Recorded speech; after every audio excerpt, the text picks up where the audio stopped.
होता कौन है राहुल गांधी हिंदुस्तानियों के बिहाफ में, भारतवर्ष के बिहाफ में शी जिनपिंग की लेफ्ट पार्टी के साथ किसी भी प्रकार का एग्रीमेंट करने वाला? यह हक उसको दिया किसने? है क्या, था क्या वो उस वक्त? क्या देश का प्रधानमंत्री था? क्या देश का गृह मंत्री था? क्या देश का रक्षा मंत्री था? क्या किसी भी सेना का सेना प्रमुख था? किस हक से उसने हमारा भविष्य शी जिनपिंग की लेफ्ट पार्टी के साथ एक एग्रीमेंट के तहत बंद करने की हिम्मत करी? क्या सोच करके इसने वो करा? 2017 में जब डोकलाम चल रहा था, क्या सोच करके ये चाइना के डिप्लोमेट से मिलने गया था? किस हैसियत से ये मिलने के लिए गया था? क्या होता है कांग्रेस पार्टी का वाइस प्रेसिडेंट? क्या बिसात है कांग्रेस पार्टी के वाइस प्रेसिडेंट की? क्या बेचता है कांग्रेस पार्टी का वाइस प्रेसिडेंट? तुम जो हो इस तरीके के एग्रीमेंट्स और इस तरीके के एमओयू साइन करोगे, मेमोरेंडम ऑफ अंडरस्टैंडिंग, बाकी लोगों के साथ, इस देश को बेचने के लिए, इस देश को गुमराह करने के लिए, और उसके बाद अपनी इसी शक्ल अचानक से जगोगे रात के अंधेरे में, एक वीडियो बनाओगे अपनी शक्ल लेकर के और उसको तुम पोस्ट कर दोगे और बोलोगे कि मोदी जी आप बताओ ऐसा क्यों हो रहा है, मोदी जी आप बताओ क्या हो रहा है, क्या हो रहा है? 1 इंच की जगह उन्होंने नहीं ली है। आज तुम अपनी सेना को डाउट कर रहे हो। देश की सेना कह रही है, सेना प्रमुख कह रहे हैं, हमारे जो फील्ड लेवल के कमांडर्स और जनरल्स हैं वो कह रहे हैं कि हमारी 1 इंच जमीन पर कब्जा नहीं हुआ है, हमने जो बोला है वही सच है। लेकिन इन्होंने जब भी हमारी लड़ाई किसी भी दुश्मन देश के साथ हुई है, इन्होंने कभी भी अपनी आर्मी का साथ नहीं दिया है। इन्होंने जाकर के ये दुश्मन देश के साथ खड़े हो गए।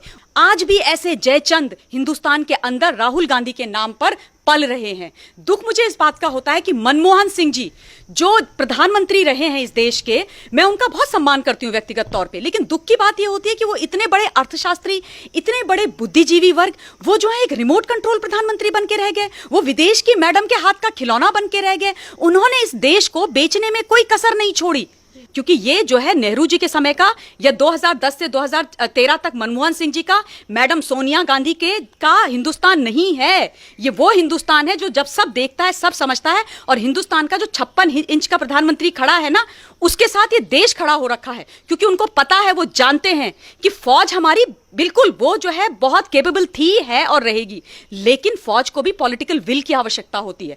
सोनिया गांधी, मैडम गांधी जी जिन्होंने 80s में इस देश की नागरिकता ली है, सोनिया गांधी जी जिनसे एक शब्द नमस्कार तक वो शुद्ध हिंदी में नहीं बोल पाती हैं, सोनिया गांधी जी जो हिंदुस्तान की धरती पर बोझ बन के बैठी हुई है, सोनिया गांधी जी जिसने इस देश की राजनीति को कुठाराघात कर करके इस देश को बर्बाद करने में कोई कसर नहीं छोड़ी, मैडम सोनिया गांधी जी जो पुत्र मोह में ऐसी अंधी हो गई हैं, उन्होंने अपनी आंखों में पट्टी बांधी है कि उस मंद बुद्धि को जो एमपी का मतलब कहीं किसी ऑफिस में 4th क्लास में जाने के लायक नहीं है, उसको देश के प्रधानमंत्री बनने के ख्वाब देख रही हैं, उनके वो इस तरीके की जब बातें करती है ना, तो साफ साफ इस देश को दिखता है कि वो चाहती क्या है, वो चाहती क्या है।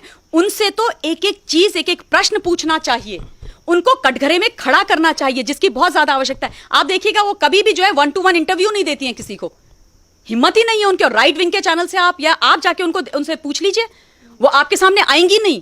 हमें इस देश के जयचंदों के भी बहुत सारे सबूत मिलते हैं। जब हम पानीपत की तृतीय लड़ाई के बारे में पढ़ते हैं, पानीपत तृतीय की लड़ाई पढ़ते हैं, उसमें हम कहते हैं कि हम जो है हार गए थे उस लड़ाई को।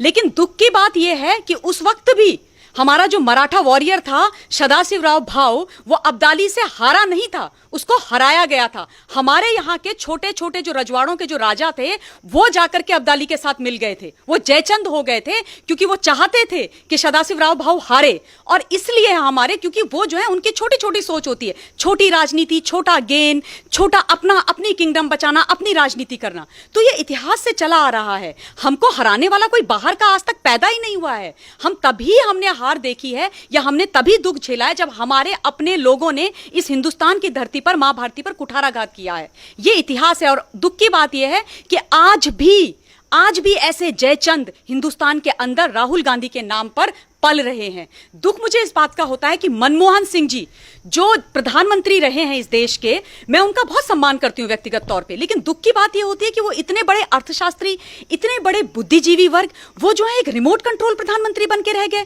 वो विदेश की मैडम के हाथ का खिलौना बन के रह गए। उन्होंने इस देश को बेचने में कोई कसर नहीं छोड़ी, और अगर उनकी अपनी इच्छा नहीं थी तो वो खड़े क्यों नहीं हुए?